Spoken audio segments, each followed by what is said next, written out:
Basic ট্রেনিংয়ে প্রথমে যে জিনিসগুলো জানা দরকার তার মধ্যে প্রথমে হচ্ছে আপনাকে জানতে হবে প্রথমেই কোম্পানি সম্পর্কে, তারপরে পণ্য সম্পর্কে জানতে হবে, তারপরে সিস্টেম সম্পর্কে জানতে হবে। তো প্রথমে এখন আপনাদের সাথে আলোচনা করবে about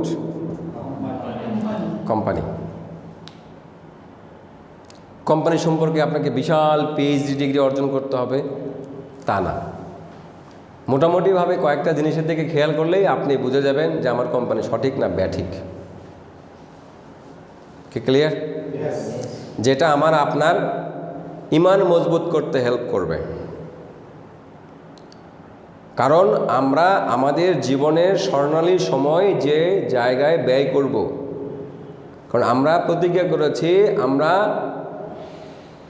5 years honour director 5 years এর মধ্যেই হতে হবে, 2 থেকে 2.5 বছর স্ট্রংলি পরিশ্রম করব যাতে বাকি 27 বছর আর পরিশ্রম করতে না হয়। ঠিক কিনা? 2 থেকে 2.5 বছর সিরিয়াসলি হাড় ভাঙ্গা পরিশ্রম যেটাকে বলে,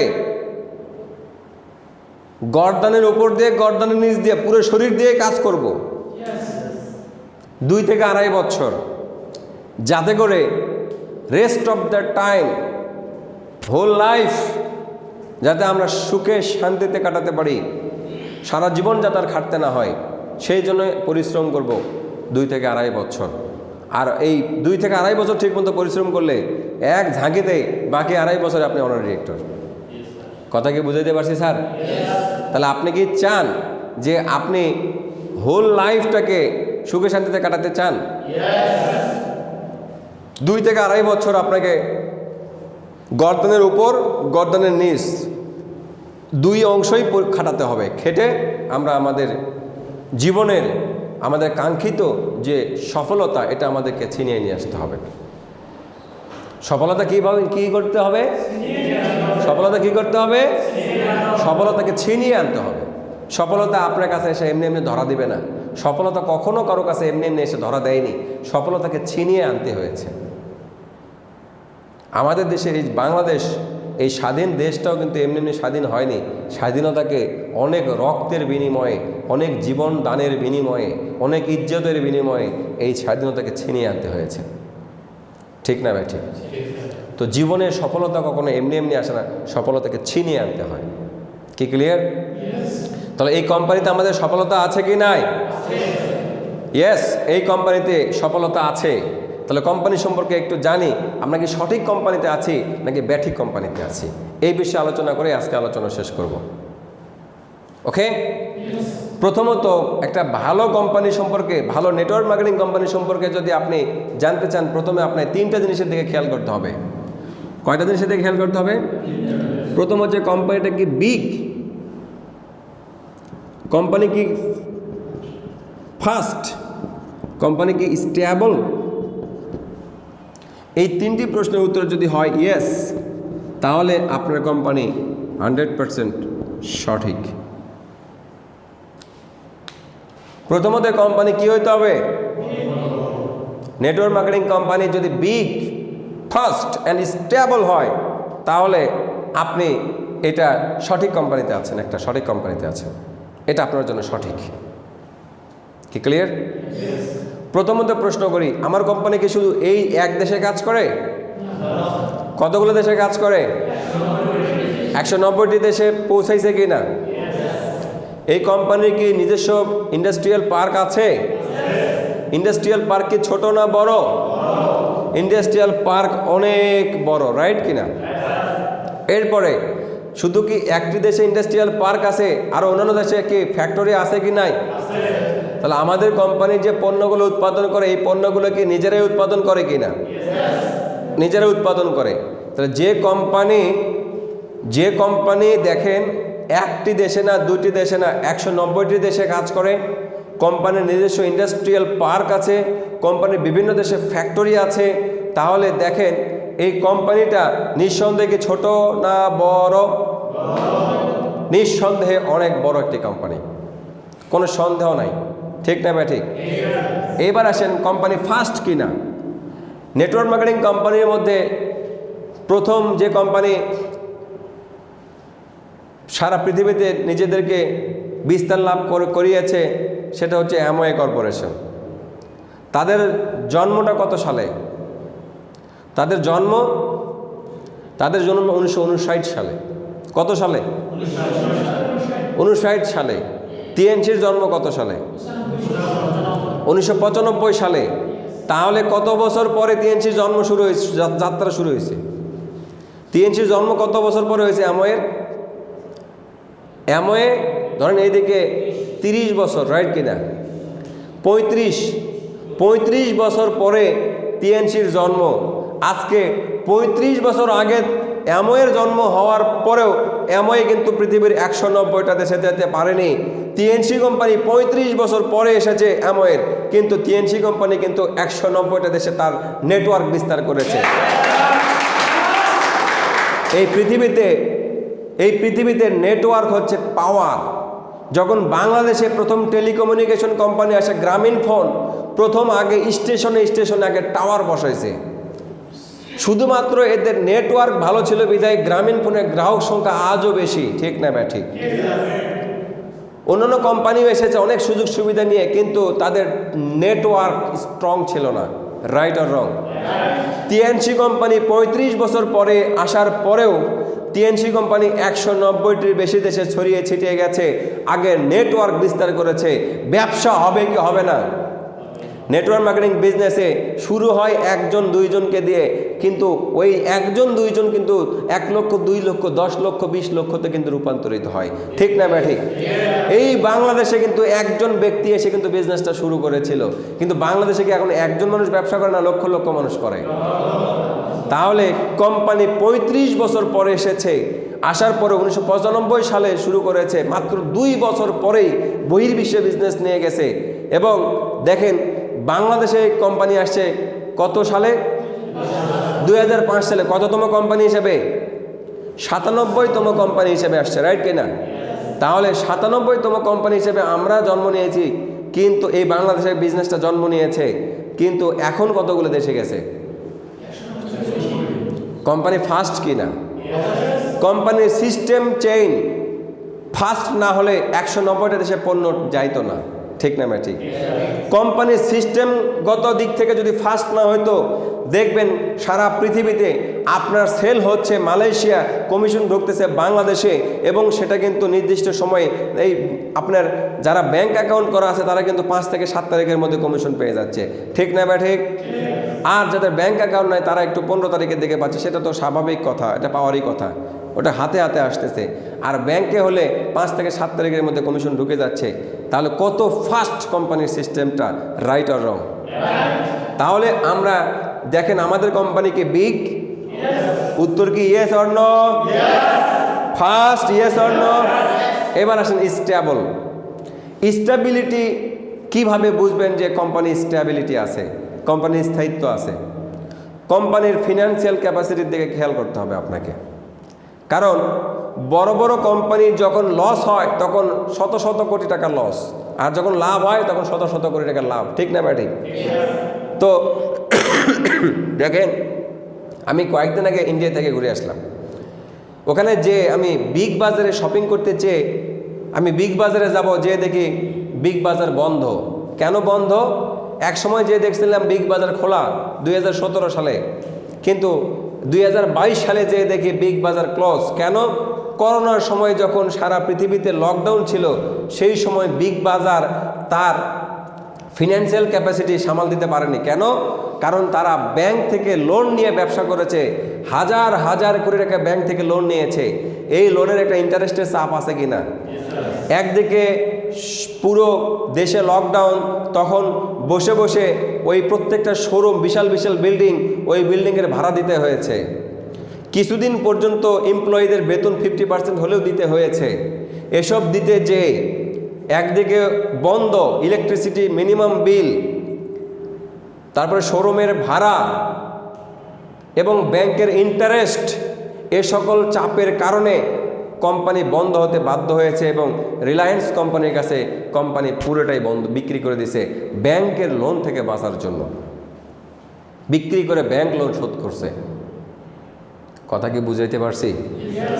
এইরকম আমাদের দেশেও অনেক কোম্পানি এই চাপের কারণে, ব্যাংকের লোনের চাপের কারণে অনেক কোম্পানি তাদের স্থাবর অস্থাবর সব সম্পত্তি কি করতে হয়েছে? বিক্রি করে অথবা ব্যাংকের কাছে স্যারেন্ডার করতে হয়েছে।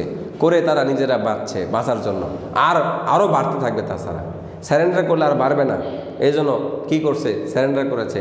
অনেক কোম্পানি এরকম হয়েছে কিনা? অনেক কোম্পানি বন্ধ হয়েছে কিনা? অনেক ব্যবসা প্রতিষ্ঠান বন্ধ হয়েছে কিনা? শুধুমাত্র ব্যাংকের লোনের চাপের কারণে। আমাদের কোম্পানি টিএনসি 190টির বেশি দেশে বিজনেস করে, এতগুলো দেশে ফ্যাক্টরি আছে। কোনো ব্যাংক বিমার কাছে কোম্পানির লোন আছে? কেন লোন নাই? তার প্রমাণ কি? ন্যাসডাকের সদস্যপদ অর্জন করেছে। ন্যাসডাকের সদস্যপদ অর্জন করতে গেলে লোন থাকা যাবে না এবং কোম্পানি প্রফিটেবল হইতে হবে, রাইট কিনা? তাহলে আমাদের কোম্পানি এত বড় একটা করোনা ভাইরাসের একটা প্যান্ডেমিক গেল, যেখানে কোম্পানির ব্যাংক লোন নাই জন্যই কোম্পানি এখনও পর্যন্ত মাথা উঁচু করে দাঁড়িয়ে আছে। এবং মজার বিষয় হচ্ছে, করোনার সময় কিন্তু আমি নিজেও কিন্তু ইন্টারন্যাশনাল প্রফিট শেয়ার পেয়েছি। অল্প পেয়েছি, কিন্তু যতটুকু পেয়েছি তার মানে কোম্পানি প্রফিটে আছে, লসে নাই। কথা কি ক্লিয়ার? তাহলে ব্যাংকের কাছে কোম্পানি দায়বদ্ধতা নাই। তাহলে কোম্পানি কি স্টেবল নাকি আনস্টেবল? কোম্পানি দেখেন, আজকে নেটওয়ার্ক মার্কেটিং কোম্পানি যদি জন্ম নেওয়ার পরে 2-3 বছর পরে তারা কিন্তু তাদের মধ্যে কিন্তু একটা ধাক্কা আসে। তাদের সিস্টেমগত ত্রুটি, তাদের নিজেদের দেখা যায় HR ডিপার্টমেন্টের মধ্যে কোনো প্রবলেম থাকলে সেগুলো ধরা পড়ে। সেগুলো যদি সামলাতে পারে, দেখবেন 5 বছরের মাথায় আরেকটা ধাক্কা আসতে পারে। এরকম 7 বছরের মাথায় ধাক্কা আসতে পারে, 9 বছরের মাথায়, 12 বছরের মাথায় ধাক্কা আসতে পারে। এইভাবে যদি এক যুগ পার করতে পারে, তাহলে বুঝতে হবে কোম্পানি অনেক ধাক্কা সহ্য করে কাটিয়ে সব কিছু সংশোধন করে কাটিয়ে উঠতে পেরেছে। এখন কোম্পানিটা ভালো মতো রান করবে। তাহলে আমাদের কোম্পানি বর্তমানে বয়স কত? 27 বছর পার হয়েছে, রাইট কিনা? তাহলে কোম্পানি কি স্টেবল নাকি আনস্টেবল? Company stable. কোম্পানির বয়স 27 বছর। কোম্পানি অতীতে অনেক ঝড় ঝাপটা, অনেক সমস্যা, অনেক সিস্টেমের ত্রুটি সব কিছু ফেস করেছিল এবং সেগুলোকে ধীরে ধীরে মোকাবেলা করে সংশোধন করতে আজকে 27 বছর পার করছে। কোম্পানি এখন কি মনে হচ্ছে? কোম্পানি কি স্থায়ী না অস্থায়ী? স্টেবিলিটি আছে। তাহলে আমরা সঠিক কোম্পানিতে আছি। Company big, company fast and company stable. তাহলে আমরা সঠিক কোম্পানিতে আছি। কথা কি বুঝাইতে পারছি? কোম্পানি সম্পর্কে আপনাকে এরপরে জানার জন্য আপনি অনেক জানতে পারেন। টিএনসির কতগুলো পণ্য রয়েছে আপনি সার্চ করেন, জানতে পারবেন। টিএনসির অনেক পণ্য রয়েছে, বাংলাদেশেই আপনার অনেক ধরনের পণ্য রয়েছে। আপনি একটু সার্চ করেন, দেখবেন বাংলাদেশে বর্তমানে এখনও পর্যন্ত তারপরেও কিছু প্রোডাক্ট শর্টেজ হয়েছে, তারপরেও 30-35 রকমের পণ্য আছে। বাংলাদেশে 60-65 আইটেমের পণ্য বাংলাদেশে সবসময় রোলিং হয়। টিএনসি কোম্পানি 1000টির টিএনসির প্রোডাক্ট আছে, 1000-এর উপরে, 1000 আইটেমের উপরে টিএনসির প্রোডাক্ট আছে। যখন যে দেশে যেটা ভালো চলে সেই দেশে সেটা দেওয়া হয়, যে দেশে যেটা চলবে না সেই দেশে সেটা পাঠিয়ে লাভ আছে নাই। বাংলাদেশে এই আইটেমের পণ্যগুলো চলে, আরও ধীরে ধীরে আরও আইটেম বাড়ানোর চেষ্টা করতেছে, যে পণ্যগুলো বাংলাদেশের লোকের জন্য দরকার। কথা কি ক্লিয়ার? তাহলে টিএনসি কোম্পানির প্রোডাক্ট কত ধরনের আছে, বাংলাদেশে কী কী আইটেমের পণ্য রয়েছে, এই পণ্যগুলোর দাম কি, কাজ কেমন, এগুলো আপনার জানা দরকার। ঠিক না ভাই? ঠিক জানা দরকার আছে কি নাই? এগুলো তো কোম্পানির মধ্যেই পড়ে, রাইট কিনা? হ্যাঁ। কোম্পানি বাংলাদেশে কত সালে আসছে? বাংলাদেশেই আসছে 2005 সালে। বাংলাদেশে আসছে 2005 সালে। তাহলে বাংলাদেশে 2005 সালে আসছে, এখন 2022 সাল। তারপরেও কিন্তু চলে গেছে দেখতে দেখতে কতটি বছর? 17 বছর চলে গেছে, রাইট কিনা? এই 17 বছরে কোম্পানি অনেক প্রতিকূলতা, অনেক ধকল সহ্য করে এই জায়গাতে পৌঁছাইছে। ঠিক না ভাই? ঠিক। তাহলে বাংলাদেশেও স্টেবিলিটি আছে কি নাই? বাংলাদেশেও স্টেবিলিটি আছে, কারণ কোম্পানির বয়স কম হয় নাই, বাংলাদেশে অনেক হয়েছে। ঠিক না ভাই? ঠিক। আর এত বছরে কোম্পানি আপনার কাছে মনে হয় লিগ্যালিটি ছাড়া, বৈধতা ছাড়া ব্যবসা করতেছে? বৈধতা ছাড়া ব্যবসা করতে পারবে? একটি বিদেশি কোম্পানি বৈধতা ছাড়া ব্যবসা করতে গেলে চুপে চুপে 1 বছর 2 বছর করা যায়, 17 বছর করা যায় না। ঠিক না ভাই? ঠিক। এই বিষয়গুলো আমাকে আপনাকে বুঝতে হবে, জানতে হবে। Is it clear? বাংলাদেশেও আমাদের কোম্পানি সরকারের অনুমোদন নিয়ে বিজনেস করতেছে। ওকে, তাহলে আমাদের কোম্পানি সম্পর্কে ভালো মতো আপনি জানতে হলে আরও বেশি বেশি স্টাডি করতে পারেন। স্টাডি করলে কোম্পানি সম্পর্কে জানবেন। মেন যে জিনিসটা দরকার সেটা আমি আপনাকে ক্লিয়ার করেছি। কোম্পানি কি বিগ? অবশ্যই বিগ। কথা কি ক্লিয়ার? এরপরেও কয়েকটা বৈশিষ্ট্য আছে, 2-3টা বলতেছি। নেটওয়ার্ক মার্কেটিং কোম্পানি, সঠিক আদর্শ নেটওয়ার্ক মার্কেটিং কোম্পানিগুলোর কয়েকটা বৈশিষ্ট্য আরও আছে। এই কয়েকটা বলি যেটা টিএনসি কোম্পানির মধ্যেও আছে। একজন ভালো স্টুডেন্ট, একটা ব্রিলিয়ান্ট স্টুডেন্ট পরীক্ষা যখন দেয় তখন দেখবেন পরীক্ষাতে লেখা থাকে যে কোনো 5টি প্রশ্নের উত্তর দাও, প্রশ্ন হয়তো দেওয়া থাকে 10টা। যে ব্রিলিয়ান্ট তার 10টা প্রশ্নই কমন পড়ে। ঠিক না ভাই? ঠিক। তো সঠিক নেটওয়ার্ক মার্কেটিং কোম্পানি চেনার যে উপায়গুলো আছে, এই উপায়গুলোর যতগুলো বৈশিষ্ট্য দেওয়া আছে, টিএনসি কোম্পানির এই বৈশিষ্ট্যগুলোও আছে। যদি আরও 2-4টা থাকতো সেগুলোও কমন পড়তো। কথা কি ক্লিয়ার? তার মধ্যে একটি হচ্ছে কোম্পানির বয়স কি 12 বছর অধিক হয়েছে? প্রশ্ন উত্তর যদি হয় হ্যাঁ, তার মানে কোম্পানিটা সঠিক আছে। তারপরে কোম্পানির বেশিরভাগ পণ্যকে নিজে উৎপাদন করে, নিজস্ব উৎপাদিত পণ্য, যদি উত্তর হয় হ্যাঁ তাহলে সঠিক কোম্পানি। আচ্ছা, টিএনসি কোম্পানির বয়স কি 12 বছর অধিক হয়েছে? টিএনসি কোম্পানি পণ্যকে নিজে উৎপাদন করে? করে। কথা কি ক্লিয়ার? এবং এই কোম্পানির যে পণ্যগুলো, এই পণ্যগুলো হইতে হবে মানুষের উপকারী এবং ব্যবহার্য অধিক প্রয়োজনীয় পণ্য। অনেক কোম্পানির পণ্য এরকম, অনেক ভংসং কোম্পানি আছে যাদের পণ্যগুলো উপকারী না, প্রয়োজনীয় না, নামের একটা পণ্য, যেমন কুপিবাতি বিক্রি করতেছে। কুপিবাতি, তো কুপিবাতি দিয়ে আপনি কি করবেন? পরে আমি একটা লোকের সাথে, আমার পরিচিত লোকের সাথে আমাকে বললো যে আমিও বিজনেস করি, নেটওয়ার্ক মার্কেটিং বিজনেস। বললাম আপনার প্রোডাক্ট কী? বলছে আসেন আপনাকে দেখায়। যে দেখি ও এসি ঘরের মধ্যে কুপিবাতি জ্বালাইছে। কুপিবাতির ভিতরে কাঁচের কুপিবাতি, চেনেন কুপিবাতি? কুপিবাতির ভিতরে স্পিরিট আছে, ও জ্বলতেছে। আমি বললাম এসি ঘরের মধ্যে আপনি লাইট আছে, সব আছে, আপনি এই কুপিবাতি জ্বালালেন কেন? কারিশমা দেখতে পাবেন একটু পরে। তো একটু পরে 2-3 মিনিট পরে ছু করে নিভিয়ে দিল, হালকা একটু ধোঁয়া উঠলো, একটা গন্ধ পাওয়া গেল। দেখছেন গন্ধ? আমি বললাম যে সকল ঘরে মানুষ মদ খায়, সিগারেট খায়, ওই সকল ঘরের গন্ধ দূর করার জন্য এই কুপিবাতি আপনি ব্যবহার করতেছেন। এর চাইতে অনেক সুন্দর সুন্দর মানুষের রুম স্প্রে আছে, আছে কি নাই? আর আমাদের দেশের কয়জন মানুষ হলে মদ খায়? কয়জন মানুষ ধরেন মানে এরকম করে ঘরের মধ্যে বিড়ি সিগারেট খেয়ে ঘর দুর্গন্ধ করে, যে ঘরের দুর্গন্ধ দূর করার জন্য? বরং আমাদের দেশে জানালা খুলে দিলে বকুল ফুলের গন্ধে এসে ঘর মৌ মৌ করে। ঠিক না ভাই? ঠিক। তাহলে বলেন ওই কুপিবাতি কি প্রত্যেকের প্রয়োজনীয় পণ্য? দরকার আছে? এটা বলে তাদের প্রোডাক্ট।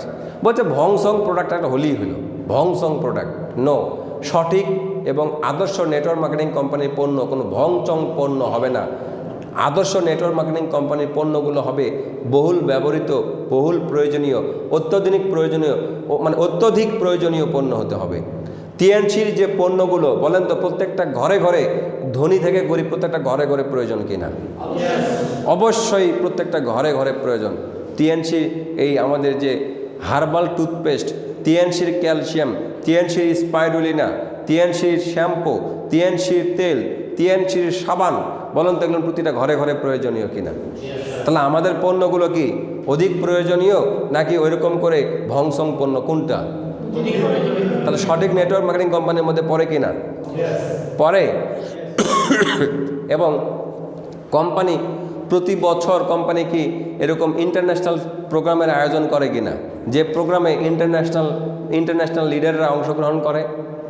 আমি বলবো নেটওয়ার্ক মার্কেটিং কোম্পানির মধ্যে টিএনসি হচ্ছে এরকম, মানে এটা তার মধ্যে অন্যতম। কারণ টিএনসি প্রতি বছর প্রতিষ্ঠা বার্ষিকী যখন উদযাপন করে 190টা দেশের লোকজন সেখানে একত্রে কি হয়? মিলিত হয়। তাহলে যারা ওখানে যায় তারা কি নর্মাল লিডাররা যায় নাকি তারা বড় মাপের লিডাররাই যায়? তাহলে ইন্টারন্যাশনাল লিডারদের সমাগম হয়। কোম্পানি কি সঠিক? কোম্পানি কি প্রতি বছর ডিস্ট্রিবিউটরদেরকে কোনো ইনসেন্টিভ ঘোষণা করে? গাড়ি বাড়ি ইত্যাদি বিভিন্ন ধরনের। যদি উত্তর হয় হ্যাঁ, তাহলে সঠিক কোম্পানি। আমাদের কোম্পানি কি এগুলো অফার করে? টিএনসির আমাদের মার্কেটিং প্ল্যানের মধ্যে অন্তর্ভুক্ত আছে যে আপনি গোল্ডেন লায়ন হলে গাড়ির ফান্ড পাবেন, ডিরেক্টর অনারি ডিরেক্টর হলে আপনি পাবেন আরও কি $1,70,000, গাড়ির ফান্ড পাবেন $30,000, আর ভিলা ফান্ড পাবেন আপনি $1,70,000। তার মানে আপনার জীবনে আপনি শুধু কোম্পানি থেকে ইনসেন্টিভ পাবেন $2,00,000, যেটা একটা মানুষ চাকরি করলে 30 বছরে ইনকাম করতে পারে, সেইটা আপনি শুধু ইনসেন্টিভ আকারে পাবেন। তাহলে একটা মানুষ সরকারি চাকরির পেছনে ছুটে যায়, ছটফট করে ঘোরে, কেমন একটা সরকারি চাকরি পাওয়া যাবে, হাতি মরলেও লাখ টাকা, বাঁচলেও লাখ টাকা। 30 বছর চাকরি করার পরে 25-26 বছর বয়সে চাকরি নিয়েছেন, 30 বছর বয়সে চাকরি নিয়েছেন, 30 বছর চাকরি করার পর 60 বছর বয়স হবে, তখন দাঁত কয়েকটা নাই হয়ে যাবে, প্রেশার বাড়বে, ডায়াবেটিস ধরবে, হার্টে ব্লক হতে পারে, প্যারালাইজড হতে পারে, বিভিন্ন ধরনের অসুখ বিসুখ নিয়ে রিটায়ারমেন্টে যাওয়ার পরে কিছু মোটা অঙ্কের টাকা পাবে। আর সারা জীবনের টোটাল ইনকাম হবে প্রায় ইন পেনশন প্লাস সারা জীবনের ইনকাম মিলে হবে হয়তো $2,00,000। কথা কি ক্লিয়ার? আর টিএনসিতে যদি আপনি 5 বছর স্ট্রংলি পরিশ্রম করে যদি আপনি অনারি ডিরেক্টর হতে পারেন, 5 বছরের মধ্যে আপনি $2,00,000 শুধু ইনসেন্টিভ পাবেন। এই $2,00,000 ইনসেন্টিভ পাওয়ার জন্য ওই জায়গায় পৌঁছাইতে আপনি ইনকাম করবেন কিনা? ওই জায়গায় পৌঁছাইতে ওইরকম $1,50,000 আরও ইনকাম হয়ে যাবে, রাইট কিনা? $1 থেকে $1,50,000 ইনকাম হবে না? তাহলে আপনার জীবনে 5 বছরে $2,00,000 আরও $1,50,000, $3,50,000 যদি আপনার জীবনে আসে, তার মানে $3,50,000 যদি আসে প্রায় 3 কোটি টাকা। ঠিক না ভাই? ঠিক। কে 3 কোটি টাকা না? 2.5 থেকে 3 কোটি টাকা চোখ বন্ধ করে, তাহলে এইটা আপনি 5 বছর ইনকাম করবেন। আমার কথা হচ্ছে যে 30 বছর ধুকে ধুকে মরার চাইতে স্ট্রংলি বাঘের মতো সিংহের মতো লড়াই করব জীবনটাকে এইভাবে করে যে খাটবো 5 বছর, 25 বছর আর খাটবো না। কথা কি ক্লিয়ার? তাহলে আমার কোম্পানি সঠিক না ব্যাঠিক? একটা সঠিক নেটওয়ার্ক মার্কেটিং কোম্পানির যে বৈশিষ্ট্যগুলো, এই বৈশিষ্ট্যগুলোর মধ্যে সবগুলোর সাথে আমার কোম্পানি মিলে যায়, তার মানে আমরা সঠিক কোম্পানিতে আছি, ব্যাঠিক কোনো কোম্পানিতে নাই। কথা কি ক্লিয়ার? তাহলে আজকে আমরা কোম্পানি সম্পর্কে জানলাম, আমরা আগামী দিন অন্যান্য বিষয় সম্পর্কে জানবো। Thank you very much. আজকে এই পর্যন্ত। আল্লাহ হাফেজ। আসসালামু আলাইকুম।